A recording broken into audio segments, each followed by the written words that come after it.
community initiatives have caught even the eyes of the prestigious Diaspora Summit 2024 last year. He's someone I cannot comprehensively introduce, of course, but he is right here with us in studio. And welcome, Dismas.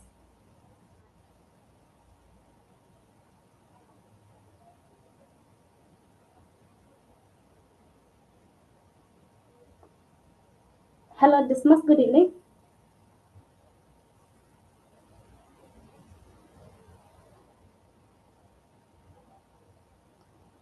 Well, we seem to be having a technical issue that will be resolved in a few minutes, but I would still like to thank you for your viewership and how you have managed to join us each and every Sunday at 8. This is one of those platforms where we tell stories from across the diaspora, stories that motivate you, stories that inspire, and stories that teach. It does not matter which part of the globe you are in, as long as you're doing something small, big, and it impacts the community in any way, starting from areas of health, starting from areas of community work, community service, immigration, anything big and small that touches on the community, we are part of it and we want to tell you stories. If you know such a community leader, please send them your way, send them our way, and we are going to interview them. I don't know if Dismas can hear us now.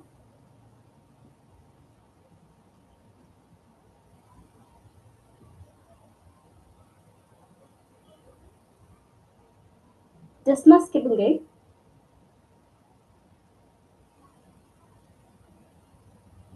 Okay, well, looks like it's just you and I, dear viewers.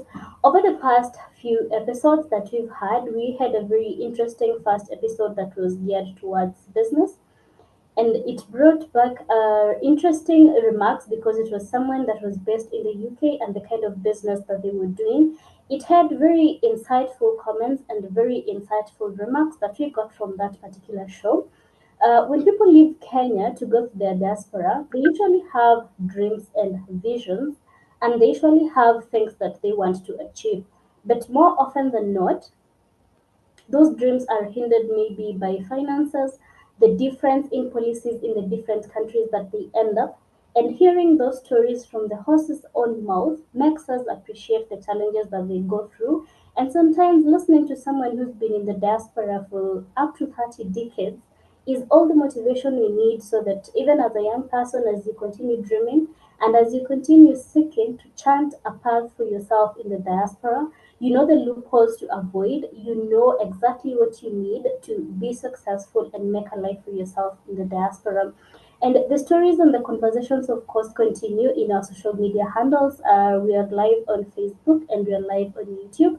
But the stories keep going on TikTok, on Instagram, and on Twitter. Dismas?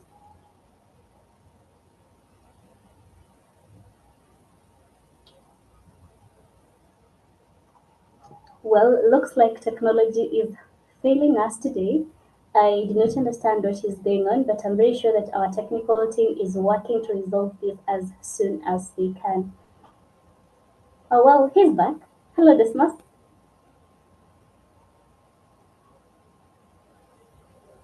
Hello.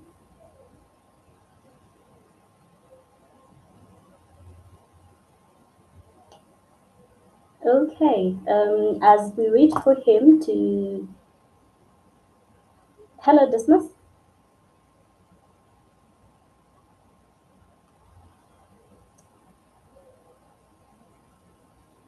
Well, technology is an interesting thing, and we're just waiting for him to continue joining. So, we're talking about some of the reactions and some of the comments that you have gotten from previous episodes. Our episode from last week, we interviewed someone from the UK also, and his name was Bernard Cavill, and he had very interesting things to say about the business world in the UK and some of the challenges that people undergo when they're doing business in the UK. It was a very interesting episode because he's also been a citizen of Kenya and someone who's been in the diaspora also for 30 years, having started his diaspora journey in Namibia as a lecturer and transitioned to the UK as an insurance practitioner. There have been also very interesting comments around the kind of work that he has done and the kind of community initiatives, with the biggest conversation revolving around County 48, which is the diaspora. Currently, the diaspora is not enshrined in the constitution legally as a county, but people in the diaspora are pushing for County 48 to be recognized in the constitution, and they are also seeking to have two representatives, or at least two representatives in parliament, so that they can champion for their issues. And of course, the people behind this ideology and this idea argue that there are frameworks for it to happen, because there is France, there is Germany that has personnel in government to champion for diaspora issues. And Bernard Kavi did argue that simply because you've left Kenya, or simply because you're a diaspora citizen, does not mean that your heart really ever left Kenya. So you do deserve a right to have the representation here. It's an ideology that we are waiting to see how far it's going to go, and it's an ideology that we can't wait to see it unfolding for now and the future generation. Dismas, I don't know if you can hear us now. Yes, I can. Okay, welcome very much to the show. Technology did the number on us today, but we are hoping that we can continue smoothly. Welcome very much. How's Canada? Canada is good. Thank you very much for having me. And today we are having a snowstorm, which means moving from one area to another is a bit of a challenge.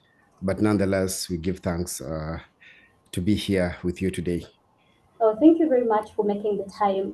Before you came in, I was telling our viewers that you're a very passionate leader and you're very outspoken about the matters of the youth. But since you left Kenya and went to Canada, we want to hear the story of your journey, of how you left Kenya, when you left, how long you've been in Canada, and what you're up to. Oh, so once again to you and our host and our viewers, I want to say jambo and thank you very much for having me today. My journey, like that of many other immigrants, was fueled by my need for education, opportunity, and growth. That is what made me decide to, venture into the diaspora, particularly Canada. And I landed in Canada on the 1st of January 2022. I came as a student, and when I landed here, coming from Kenya, I'd always been involved in community initiatives. And when I got here, I saw the potential and at the same time the struggles that our community, people within this space are going through. And through that, I was inspired to, take up the leadership role. I was inspired to find people who we are like-minded and can be able to say, how do we move this all thing forward in terms of identifying the challenges that we have and seeking solutions to them, and also identifying the opportunities that are there for us to take up and linking them to our people. So that's how or rather, that's my journey to Canada, and at the same time, that's what got us to where we are today. Okay, well, you see, when we talk about a journey, it looks like you've given us your entire lifetime in two sentences. I'm just curious, um, which did you immediately leave for Canada after your undergraduate? And when you went to Canada, what are you studying at the moment? Okay, thank you. No, I finished campus in the year 2015. I graduated from the School of Economics, Bachelor's of Economics and Statistics from the University of Nairobi. And after that, I got employed in various industries from insurance, media, consulting, finance. And then, so before coming here, that means I had close to 7 years outside school, or rather of work experience. And then how I traveled here. When I got here, I pursued project management. And after that, I did supply chain, global logistics. And then I ended up working in logistic related industries. But at the moment, I'm in the education space. I'm an education consultant in an organization called Team Katik, and we consult for the government of Canada in terms of bridging the gap between those people who are supposed to go to school, or rather potential students. So we help them, we sit down with them, craft their career path, and organize their thoughts on the programs they're going to take either in colleges or universities, and link them to various funding opportunities that the government of Canada provides for them.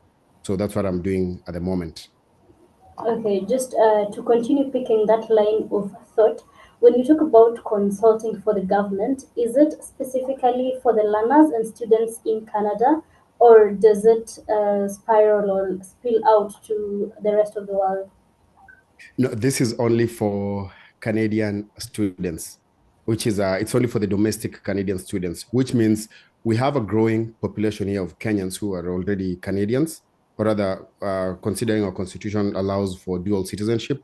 So we have a lot of people from Africa who are, or rather, who consider themselves the diaspora community here, who already have the citizenship, permanent residency, or citizenship of Canada.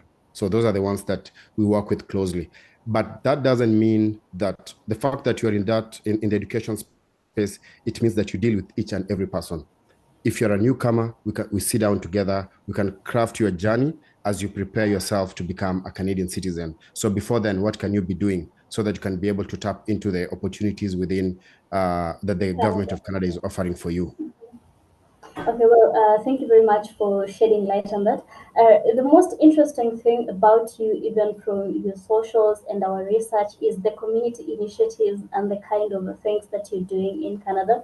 Could you please tell us about your initiatives and the efforts that you're running to make sure that Canada is a safe space for all Kenyans in Canada at the moment? Thank you very much. That's a great question. And so when I talked about my journey and how I landed here and how I got to see the challenges that exist and the opportunities that exist here as well. Uh, First thing that we did was I identified people who have the same passion of bringing or even making our community move from one point to the other. After identifying such like-minded individuals, not only here in Canada, but globally, talk of Australia, talk of India, talk of the UK, talk of the US, talk of Kenyans in Nigeria, in South Africa, we formed our WhatsApp group. And through that, we started discussing the issues that affect us as immigrants, be it you're a newcomer or you've lived here for 10, 15, 20 years. And through that, we also identified the issues that affect our people, the solutions that exist, and the opportunities that are there. And first things first, the first thing that we started with was mentorship. How are we able to link this newcomer with this person who has been here for like 5 years, 10 years? So that is the first place where we started. So when we started having new people coming, we would get information that person A has landed today. So our main duty or our clarion call was to make sure we get linked to them and introduce them to other people or other people within our communities here. And through that, we're able to see them transitioning from being a newcomer to somebody who has the right information on how to move and grow in this country. Okay, thank you very much. Of course, we do appreciate because I can imagine how hectic it can be to be in a diaspora country where you do not know anyone, you do not know where to begin. Did you face those challenges yourself? And is that one of the reasons why you really try to make it easier for people who come after you? Yeah, the challenges are real. The challenges are real. Okay. Within the diaspora space, the challenges are real. Because number one, the cultural differences. First thing when you land here, you just meet, you know, back home, you are the majority as a black person. You land here, you become the minority. That is number one. There's that cultural shock that you meet. Secondly, there are things to do with probably food, communication barriers, And then, of course, we have those systemic barriers that we have. Talk about racism. Talk about a situation whereby you've just landed here and back home, people expect you to Mhm. start, doing miracles for them back home. And yet, when you're here, how do you get a job? How do you transition from one step to the other? So those challenges are there, and I face them myself. But I want to appreciate the people who handholded me from the word go. Those who picked me right from the airport, took me to their houses. From there, those who connected me to different jobs, those who made sure that I never missed anything in terms of if I'm a student, I got the right resources that I will use, those who linked me up to the job opportunities that were there at that time, those who made sure that they were there to guide me, to mentor me. I want to appreciate all of them. And not only from me, but even any other person within the diaspora space. Today, we want to say thank you. And I want to encourage every other person who's here, as long as you know somebody is new, always be ready to unhold them. So those challenges were there. And that is the reason why it gave us this, it became a wake up call for us that, you know what, we need to organize ourselves. We're the minority here, but yes, we need to organize ourselves. And as the saying goes, an organized minority can always manage a disorganized majority. So Oh, wow. that's what we do. Yes. Well, that's a really interesting point of view because I think we do ignore just how much of a shift it is because you're not simply changing towns. I can imagine if you grew up in the village and you moved from, say, Baringo and you came to Nairobi, it's such a big cultural shift. Did you ever experience that transition yourself? You've moved from a village boy and now you're in the big city. Uh, uh, are you trying to put Kenya as a village and Canada as a city, or? Okay, no, let's focus. Let's focus. It will make sense. I promise. Okay, yeah. There's that aspect. I will use this talking from the experiences back home, and this goes actually to most of our young people. When we move from the villages, I'll use an example of Mosoriat, the great city of Mosoriat. When you move from the village, Mosoriat, and you find yourself in Nairobi, you know, the biggest, uh, all these challenges that we see in terms of you land there, and the first thing you expect is to get a job. The first thing you expect is to get an opportunity that will put food on your table. But then you realize, you face the reality that everybody here is hustling. Everybody here is trying to, make ends meet. Those challenges are there. And some of my friends were in that space, but when they got to Nairobi, the first thing they see, oh, things are not moving here. They pack their bags and they go back home.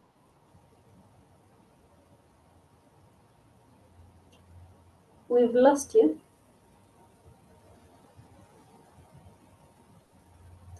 Well, looks like technology is doing a number on us today, but we are working to resolve that from our end and on his end too.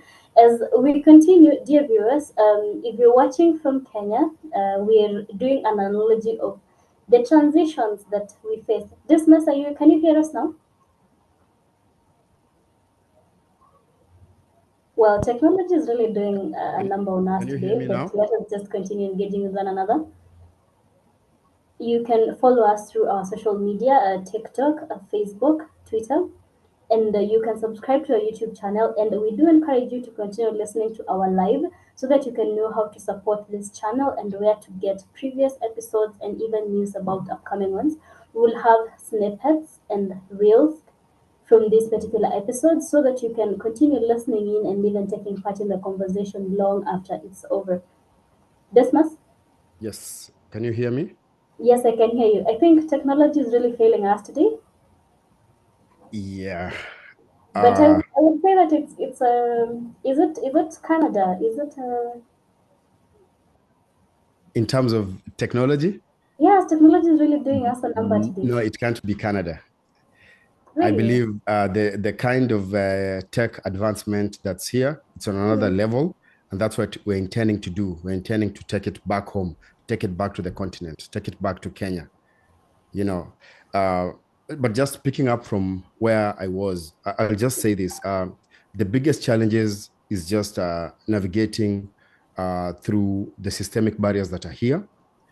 Secondly, it's the employment gaps that exist here in terms of getting your documents to be accredited here. Because Okay. you come from back home with your master's, with your specialty in this field, but when you get here, nobody recognizes that. So you need to start from zero. So that's one big challenge that we face as the diaspora community. And of course, the last one and most important one, and I mentioned it earlier, is cultural barriers that exist here. Okay. When you landed in Canada, Come up again? what was your first Kenyan meal in Canada? My first Kenyan meal in Canada? Yes. No, I was picked up by a Kenyan. So of course, Oh, wow, you were ugali, it was lucky. ugali and I think ugali and fish. So yeah. Actually, I Oh, was picked up by, and that night I was fortunate enough to have a group of Kenyans being there to welcome me. well, your experience is definitely better than most people that I have had because everybody usually has a very different story about their first day in the diaspora. Yeah. So thank you very much for sharing something positive. It does make people believe that there is actually light and it doesn't always have to be a horror story. So there is something that you've mentioned about the challenges that you people face when they're in the diaspora, and you've mentioned something about education gaps as one of the systemic issues that people face. Just explain that a little bit. Let's come all the way from Kenya and how someone can transition and realize that their papers make no sense there. How does that even happen? Okay.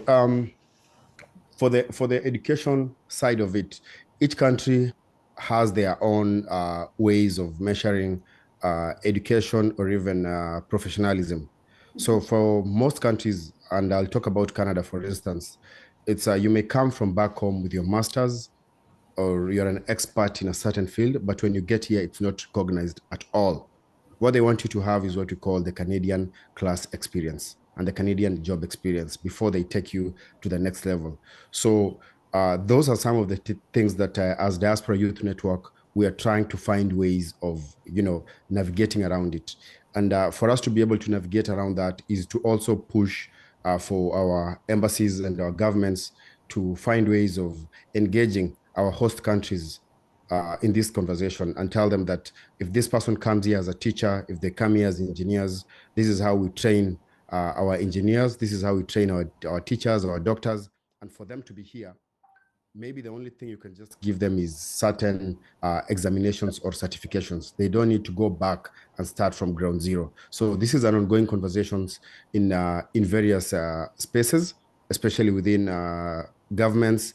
And where I'm seated, we're grateful to say that various embassies are really picking up on that and they're following it up.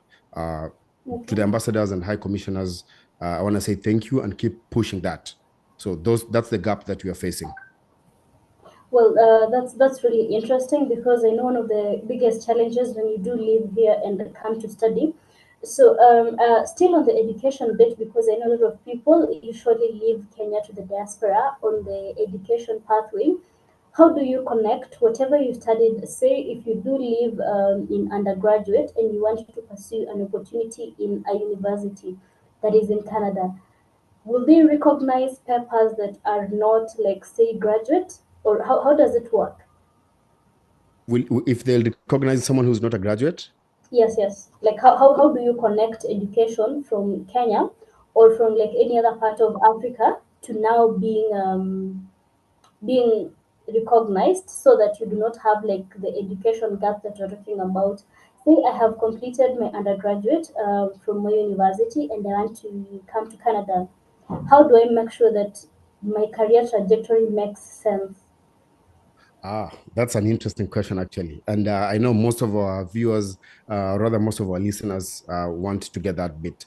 So, first of all, when you are intending to migrate to come and study here in Canada, so you're facing two things. The first thing is the education bit, and the second bit is the immigration bit of things. So, first of all, you identify the program that you did, and the school that you want to go do your further studies, if they offer that program that you have, it's your duty to link what you've done with your job experiences that you have to that new program, or rather that new field that you want to go and study. So you'll just find ways of connecting it. Let's say in Kenya you did economics. When you come here, you want to do something in finance, for instance. So how does the two link? How can your experiences in economics come and pair up with what you want to study here in terms of finance? So after the college or the university accepting you, you now move to the second bit, which is immigration. And for immigration, you need to convince them the reason why uh, you want to go and study there. Why is it that the undergrad economics that you did, and now you want to go into, let's say, financial economics as a master's, why can't you do it in Kenya, and why do you want to come and do it here? So you also need to show the correlation between these two different disciplines, and the reason why it's important for you to come and study in Canada and not do it in Kenya. Okay, well, that's very interesting. Well, every time I talk to someone in the diaspora, I think I always learn something new. And one of the things that I'm learning today is you have to prove why you need a visa. Yes. Yeah, and To most do, importantly, that's the reason why we have all these education consulting agencies in Kenya. They are there mhm. to help you navigate that space of getting to know how do I link my last program with the intended program that we have. Okay. Yes. So, for you, if someone does want to go to the diaspora, you would advise that they go the agency way instead of trying to navigate through it by themselves? No, it's something you can do on your own. If you can research well, Uh-huh. YouTube is here. Nowadays, we have Chat GPT. It's there to help you as well. If you do your research well, it's something you can do on your own, 1,001%. And most people that I come across, even within the diaspora space here, they Mhm. did all these applications on their own. But Okay. with the changing rules in immigration, with the changing rules in immigration and education, I think having a consultant will be much better, because for them they know what's the current thing, what's happening right now. But Okay. always make sure that you're up to date with the documents that are being shared in terms Mhm. of be it your job experience, your bank statements. Just make sure that what is being used in the application is what is real, and it's something that you've seen it. Okay. Yes. So, thank you very much. We have very interesting comments and very interesting questions from our viewers, and I think I'm going to read there are two questions.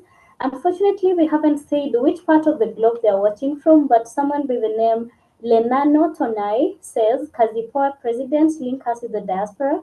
So I believe that's a compliment. Be sure to thank them as even the show continues.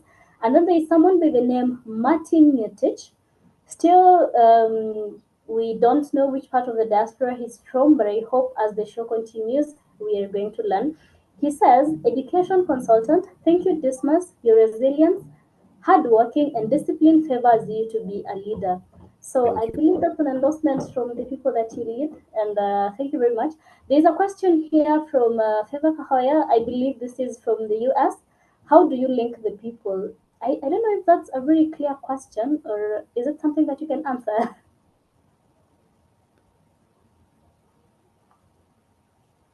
I lost you. I was saying there is a question here from someone called Feva Hauya, and she says, "How do you link the people?" I don't know if that's a question that you can answer at this point. Come up again. How do you link the people? The question ended there, but maybe we could ask them to Oh. resend the question in a more clear manner. But we have a few compliments here and a few appreciations of your leadership style and what you're doing, which means the people of Canada are really grateful for the work and the initiatives that you're currently doing. And even as we're seeing that this has been interesting and nice, I'm very sure there are still challenges even for you as a leader in terms of mobilization, in terms of resources. What are some of the difficulties that you're facing in bringing the people of Kenya who are in Canada together?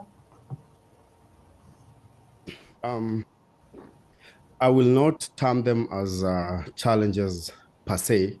I'll say these are the things that fuel us to do what we do. First of all, as a leader, it's all about action. It's all about delivering.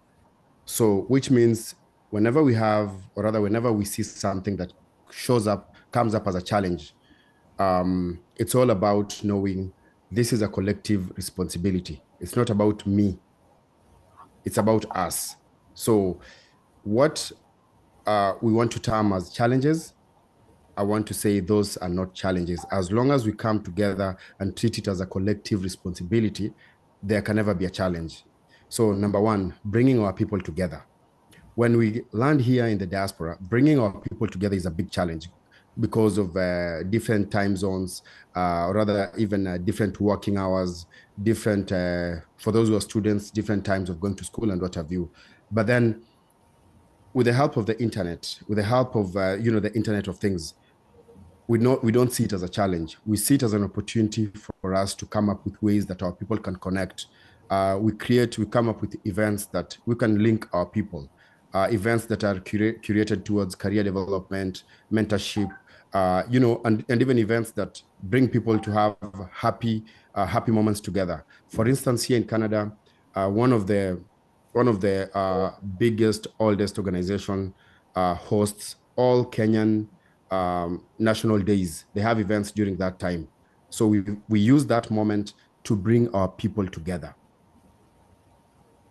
Secondly, what we will term as a barrier is Mm-hmm. also, and I'll not say it's a challenge, different ideologies.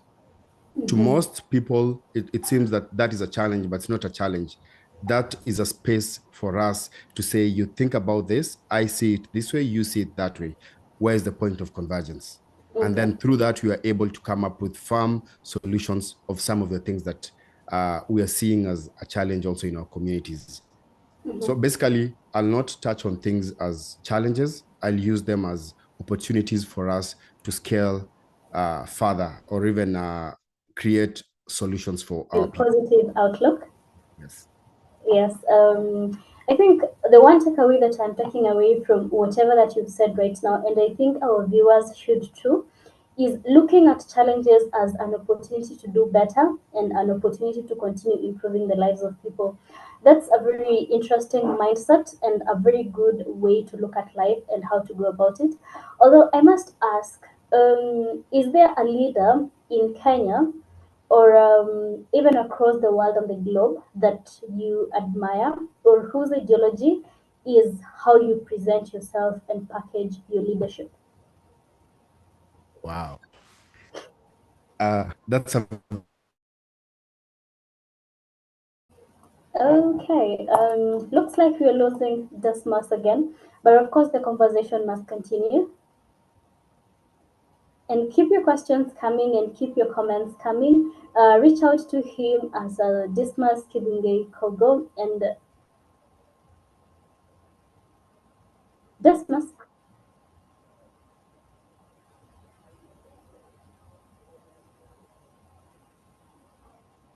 Well, as he works to resolve his technology, I would like to say that keep continuing listening to these lives so that you can know how you can support us. And as I've been saying since this show began, is that if you know any diaspora leader or if you know any community leader who's doing impactful work in the community, be sure to tell them about the Kenya Diaspora Media and the Kenya Diaspora spotlight and what we are doing in terms of telling stories. I say these are stories that would normally not make it to mainstream because of their nature and they are so community centered and so community based. But as we've already established that when you do leave Kenya and go to the diaspora, you become a minority. You're no longer the majority of a population. But if you do become a very organized minority, you can control a large disorganized majority. So keep looking for each other as people in the diaspora from Kenya, from Africa, and anywhere in the world, and form communities, team up with one another so that you do not live in isolation and loneliness. Because in Africa and in strength, and there is unity in numbers and people who think the same way and have the same ideologies about generosity, about neighborliness. I don't know if Dismas is back and is ready to continue this conversation from where we picked up. Dismas? Yes. So can you hear me now? Yes, I can hear you. Okay. I don't know why you're defending Canada's internet. It keeps No, I cracking. believe that's your end. Oh no, it's now. Okay. So for the leaders that I admire globally, and um, first of all, I want to point out President Barack Obama. And for me, Barack Obama's leadership is an inspiring one, seeing that he was the first Black president of the USA. And at the same time, his leadership started when he was a young person. So he did a lot of empowerment initiatives. And also as a president, he led things from a global diplomacy level. So I admire that from him. And then secondly is Vusi Thembakwayo, a South African Wow. entrepreneur. Mm-hmm. That's one person I look up to a lot, especially looking at the struggles that he had and fighting all the way to becoming who he is today and the global stages that he's been able to speak several lives of young entrepreneurs that he's been able to touch and empower them and move them to the next level. And then last but not least is my Reverend Julian Kula of Papa Center Ministries in Nairobi, Kenya. He's one person who, looking from what he's been able to do from the biblical angle and at the same time in the marketplace, that is somebody who's been able to build companies, a 500, one of the companies in the 500 Fortune level. And he's been able to lead that company to greater heights, inspiring people, and at the same time being able to push or pull people towards the spiritual side of life. So those are the three leaders that I admire the most. Well, for a minute, I was going to ask, you mean there is no Kenyan that, makes you. Oh no, Julian, yes, of course, yes. And just one more thing, maybe I can add to that. This is not Mhm. a global leader per se, but Yes. my late mother, I admire my mom in a lot of ways. Um, with the little that she had, with the little resources that she could get, she was able to touch our communities back home. She was able to support various people within in various capacities. She was able to rally people towards certain initiatives within the community, and through that, that is where I believe my first calling for leadership, or even my first calling for saying we can be able to pull others as we go on our way up. Yes. Well, thank you very much. And now that we are talking about your mother, there is a very nice tribute that you wrote and dedicated an award to her. The award that you won in 2024, the Impact Diaspora Summit. Yes. Outstanding contribution to positive impact within the Afro descendants community. Tell us a little about that, and you can continue explaining why you decided to honor your mother and why you dedicated the award to her. Oh, thank you very much. I never thought that you'll touch on that. Yes. So last year, uh, I was fortunate enough to be awarded as a young leader within the Canadian community for supporting and championing for positive impact for the people of Afro descent community. And for that award, it came through Africa Development Network, which is one of the biggest organizations here that's there to connect Canada and the African diaspora. And every year they host an event, Impact Diaspora Business Summit. And I was one of the panelists on the youth segment for that event. And through that, they were able to see the things that we've been able to do for the entire since 2023, the year 2024. And that's how they got to recognize the things that I've been able to do. But then it's not about what I did, it's about what we did, because this whole thing is a collective effort. So to everyone who added something to what we were able to do since 2023, the year 2024, I want to say thank you very much. It is because of you that we got this award, and it's because of you that we are continuing to do what we are doing. And the reason why I dedicated the award to my mother was because of her resilience. It was because of her teachings, the teachings that she gave me, and it's because of what I saw her do within our communities that inspired me to keep going. It's not about the rewards that you get. It's not about the claps. It's not about the thank yous. It's not about people saying, I got this because of you, or I managed to get this because of your team and your people and the people that you work with. It's about the change that we see in them. It's about I believe the most rewarding moment is when you see somebody get that job, get into a classroom because of the things that you're doing. You see somebody move from one step to the other, making a living. So that is what I'll say. That is the most reward that we get when we do things without expecting any form of pay or any form of recognition. And along the way, those recognitions come. Well, thank you very much. Of course, continue honoring your mother. And to all the parents who are watching this, I want you to know that your kids do watch you, they do observe you, and they make sure that you're modeling the right behavior and the right character, because long after you have left the stage, it is that legacy and that character and the values that you instilled on them that determine the kind of world that they are going to create long, long after you're gone. So thank you very much. They're very interesting comments and questions even as we continue. And now that we know the different parts of the globe that they're watching from, there's someone here by the name Abu Bet that is saying, awesome Dismas Kibungei. I think he's from DC. So people do recognize the good work that you're doing. There is a comment from one Dominic Kimeli. He's saying, good work.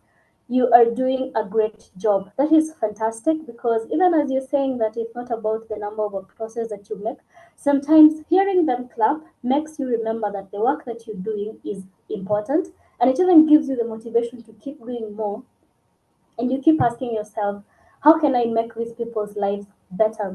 There is a question here that maybe we can answer even as this conversation continues, and it says, how do you make the connection between the new people and the people who are already in Canada? You said that you link new people with residents in Canada. And of course, I know that one of the ways that you pointed out is through technology, but are there like other efforts? Because it's a big nation, it's a big place. Because even as we talked in the morning, you said that there are three time zones already. That's a really big, you know, gap.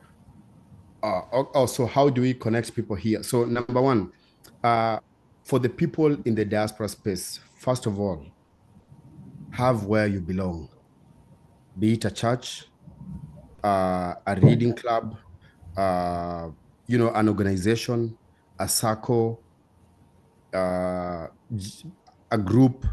Make sure that you have a place where you belong, because everywhere information is power, and information only travels to the people who are connected. Information only goes to the people who are connected. So the first thing as a newcomer when you get here, before you even meet, let's say we even meet like you and I, or you and some other person, the first place is all about have somewhere where you belong.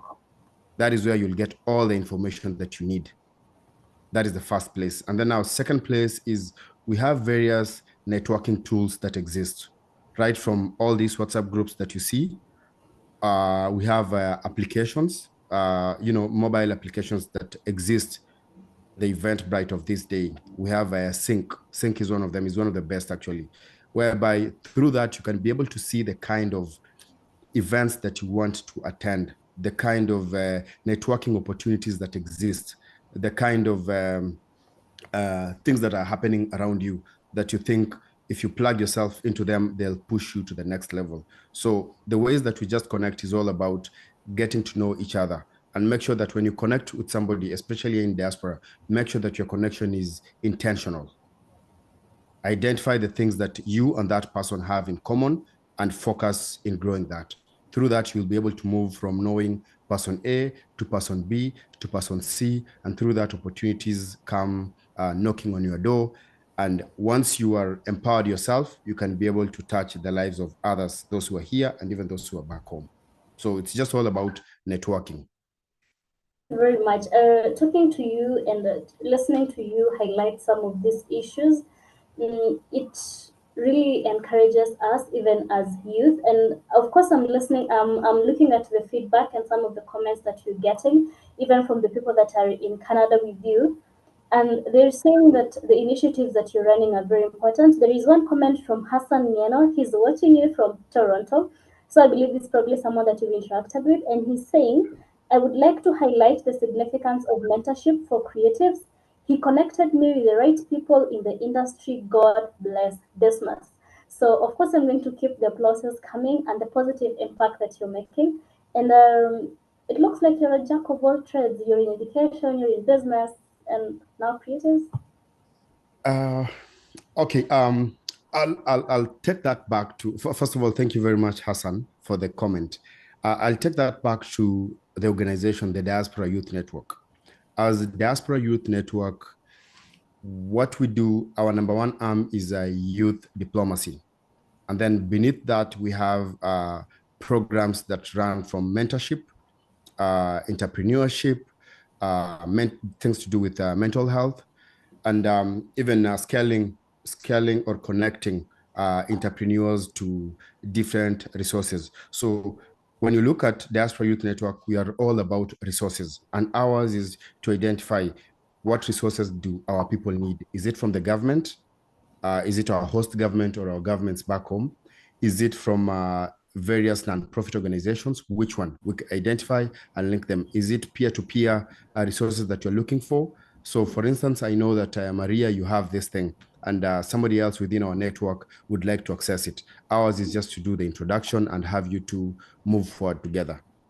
So Okay. basically, that's how you can call us jacks of all trades. And through that, I'll say we are fortunate to this year to participate in various spaces that are there to empower our people in different levels. For instance, this April, we will be in Kenya for the World Chamber Federation in collaboration with the Kenya National Chamber of Commerce and Industries, who are Mhm. doing a tremendous job in tapping into our business communities and moving them to the next level. So through that, we'll be able to bring various young people who are entrepreneurs in different spaces to one place whereby they can be able to meet with the people who will either create, open markets for them, or even give them solutions in terms of funding, in terms of capacity building, and what have you.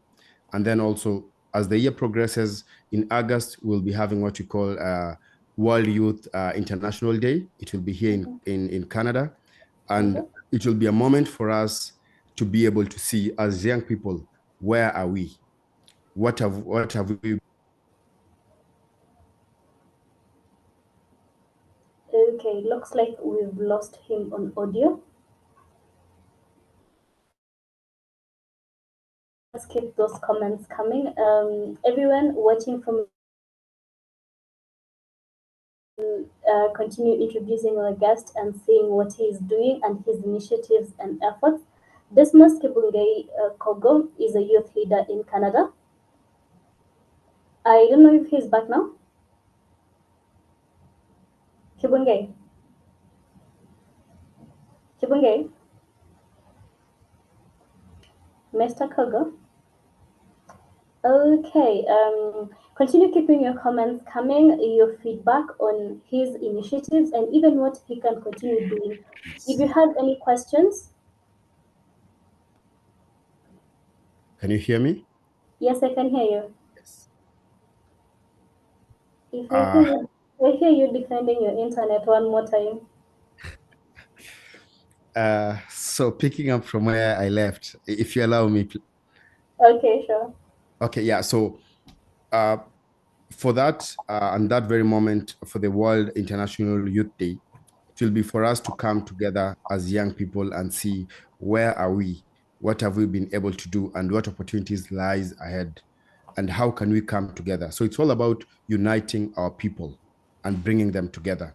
And then also as the year progresses, we have various initiatives that are there for those people in business, for the students as well, in terms of linking them to various employers, various opportunities in terms of placement, in terms of internships, and what have you. So it's going to be an interesting year for all of us. And I'm glad that, yeah, as the diaspora media, you invited us to have this conversation together so that you can be able to connect with young people globally. Of course. And also, thank you for making the time, especially now that I know that it's winter in Canada and just the amount of challenges that you had to surmount in order to be here today. Your people thank you, and they're continuing to send their applauses and saying just how much of an impactful and selfless leader that you are. 54 says Kibungei is the face of the future. The Kenyan youth in the diaspora are so blessed to have such a selfless leader in Dismas. So Thank whatever you impactful, it's important. Someone with the name Max Cure says impressive, and they're watching from Doha. That means your leadership is not only based in Canada, but it's on. Yes. Someone by the name Kipior Edwin says, "Good work, Mr. DC." I'm beginning to think this is your nickname. Yeah, that's what yeah, they called me in other quarters. Oh, that's interesting. I actually thought they're commenting from Washington, D.C. But I think after following the comments for quite some time, I now realize this is a name that those that are close to you actually, this is the name that you answer to. So thank you very much. Whatever you're doing in Canada and the opportunities that you're creating for these people, continue doing it. It's impactful and it's working and it's touching lives. Something that I want us to go back to the youth conversation. There is a conversation that you're currently part of, which is the Black History Month, and I understand that there is going to be an event. Is it at the end of February? Yes, next week. Okay, tell us a little bit about that, and maybe call on the people in Canada to attend. Uh, okay, Black History Month is it's a it's a moment, or rather, it's a month whereby everything is dedicated to the people of, I'll say, Africa descent, Mm-hmm. Black Africa descent. That means the Caribbean and those from the African diaspora. And it's all about a moment for us to reflect the journey that we've come, where we are at the moment, and where we are heading. And this is where now the aspect of diversity, equity, and inclusion comes in. The famous one right now. So it's during this month that we just take back, sit back, and take stock on what we've been doing right from within our social spaces, within our political spaces, within our economic spaces, and where are we heading. That's all about the Black History Month.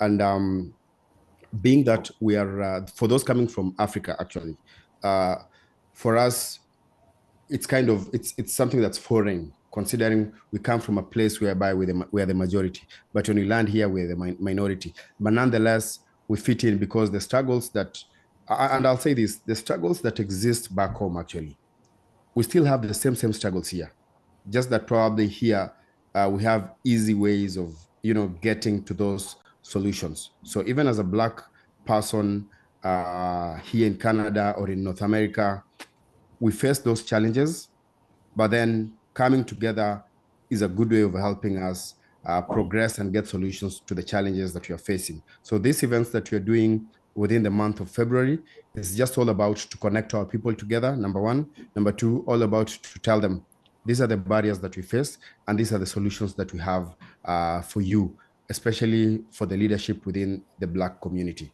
And this is how we are working with various governments, various partners, various individuals to come up and give us solutions as the for the challenges that we face as the Black community. Okay, thank you very much. I want to phrase my question in the language that you have used. Instead of saying challenges, I say opportunities. What Yes. are some of the opportunities that are available for the Black people in Canada at the moment, even as this month celebrates their history and who they are? Uh, Being that it's a month where we highlight the stories of Black people or African immigrants here, um, the opportunities that exist for us, number one, is in unity. Coming together is a big opportunity and being organized. So this Black History Month shows us the power that we have if we come together.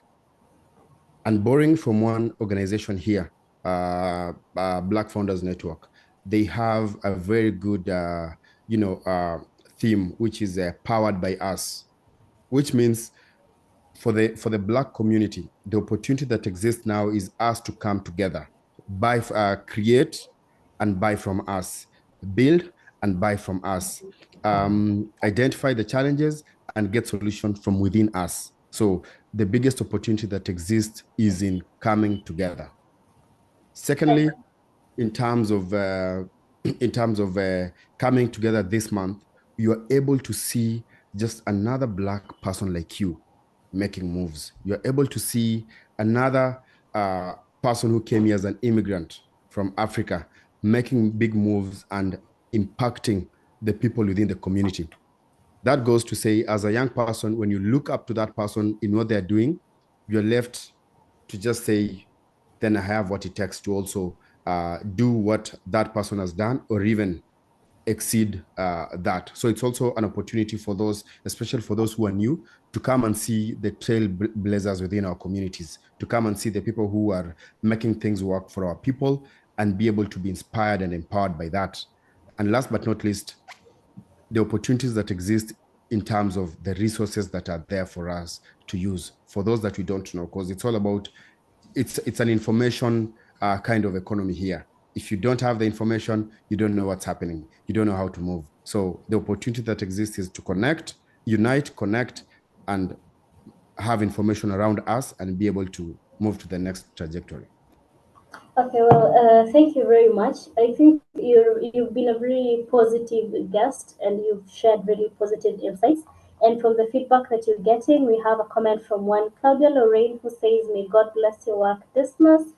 There is someone from, I am not quite certain which part of the globe, Lenana Tonai. He's saying, link us with diaspora opportunities.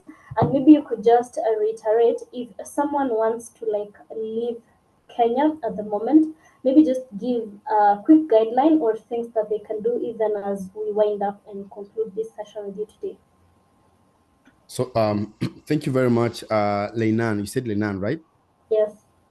So various ways that you can move to the diaspora is either through education, through employment, or even through being sponsored by family, for instance. So one thing, and this one will take me back to the efforts of the Kenyan government trying to do what you call export of labor. Um, I see it as an opportunity for our people to be able to leave Kenya and be able to go and work in different parts of this world. How? When the government stepped in and said we are able to export labor, it becomes an opportunity because looking at our country right now, our primary exports are just the basic tea, coffee, and what have you, which are not value added. And as a nation, we depend mostly on those primary exports that we have. So adding labor to that means that we'll be having huge remittances, which will be supporting, first of all, the government, and secondly, we'll be supporting our communities this way. If today I get or I send home $200 or $20, the way that $200 will be able to help someone, and if you look at the trickle down effect in it, that $200 will be able to pay, let's say, school fees or buy tuition for that girl child in let's say in Mandera or in Nandi or in Nairobi. It will be able to buy them school fees or even buy them books that they can be able to go to school. So look at that trickle down effect of having people coming here to work what I'd like to tell people within the diaspora community, if you see ways in which people can come here and be able to work, inform the embassy, have the embassy communicate it to the various government channels, and have it, be a government to government thing. And that way we'll be able to bring our people to the diaspora easily as a labor export. Okay, I feel like this conversation with you could go on and on because of just how much insight and the wealth of knowledge that you have around matters of the youth. So I do hope that this is not going to be the final time that we see you here on the Kenya Diaspora Media and even on the Diaspora Spotlight, because we have just begun scratching the surface on the issues that affect the youth, which is currently the biggest population that we have anywhere across the globe. So the issues that they face are important and they need to be talked about and even solutions arrived at.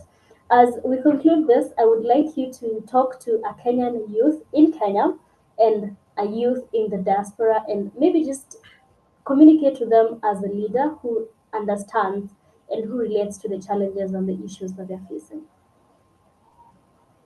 Uh, Thank you very much. My my closing remarks would be, first of all, talk to young leaders where you are. This is a collective effort. Let's come together. Let's work together. And through us coming together and working together, it will be much easier for us to come up with solutions for our people. Secondly, to the young people in Kenya and the young people in diaspora, uh, we have to recognize the efforts that we've been doing, that we are doing, and through that, have your way of tapping into the various resources that exist. Put yourself in spaces whereby you know you can get those resources. My current read, at the moment, I'm reading a book called The Diary of a CEO. And what I've been able to, to pick from there, which I'll now um, push it to our young people, is this. Uh, the book talks about 4 ways that shows how successful you can be. And the first one is what you know, which goes all about being knowledgeable. Make sure that you understand either one discipline, two discipline, or three disciplines. Secondly is who you know. Invest in your networks. Young people, invest on the people around you. And investing in them comes just from acts of service, being there, getting somebody to mentor you, being in those spaces. Thirdly is in how you are able to deliver or how you are able to provide solutions. So, based on what you know, how can you be a solution provider? And it doesn't have to be at a bigger scale, just that small way. If you can be able to just tell someone, um, or just be a way that you can be able to provide solutions to this, to anybody that you know within your circle.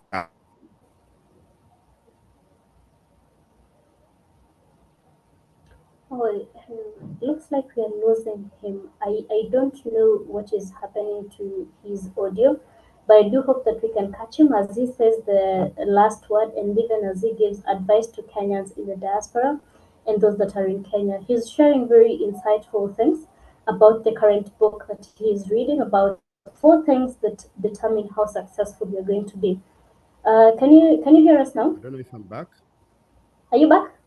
I'm back. Am I back? Yes, you're Hello. back. Yes. So I was talking about the 4 things from the Diary of a CEO. And so the first one I mentioned was, I'll just touch on them. I mentioned was what you know, uh, let's say what you can do being the second one, who you know, and who you know, that's what I was talking about in terms of your team, Networks. in terms of the people around you. And last but not least, your reputation. And your reputation is all about what people know about you. So, which means you need to guard your reputation at all costs. Make sure that your name in all ways, and through that you can be able, those are just the 4 elements of success that exist. What you know, what you can do, and who you know, and your reputation. That's what I'll tell the young people of Kenya, within Kenya, and even in the diaspora space. So let's connect together. For us to be able to tackle all these four ways, we need to work together, be together, connect together. Okay, Yeah. thank you very much. There's someone called Manu Mayo from Kapsabet. You're watching us from Nandi. Thank you very much for finding the time to join today. And there's someone by the name Eustace who said, "Good job, you guys." Thank you very much for each and every person that found time to join us today. And if you have watched us until this far, you are passionate about this program and this platform, be sure to share this episode with your friends so that you can continue building a community of like minded individuals, as Dismas today has told us. The four pillars of what determines if you're going to be successful from the book Becoming a CEO. Go follow Dismas on all his social media platforms as Dismas Kibungei Kogo. And thank you for making the time. And we do look forward to talking to you even as the initiatives that you're doing continue to flourish. Of course, I will still talk to you maybe between now and April, and even between now and August, depending on how our schedules align. Thank you very much, our dear viewers. Be sure to send us community leaders and keep this conversation going on all our social media platforms, the Kenya Diaspora Media. This has been the Kenya Diaspora Media, and this particular segment is Diaspora Spotlight. I've been your host, Maria Njoroge. Until next Sunday, see you and bye. Thank you very much.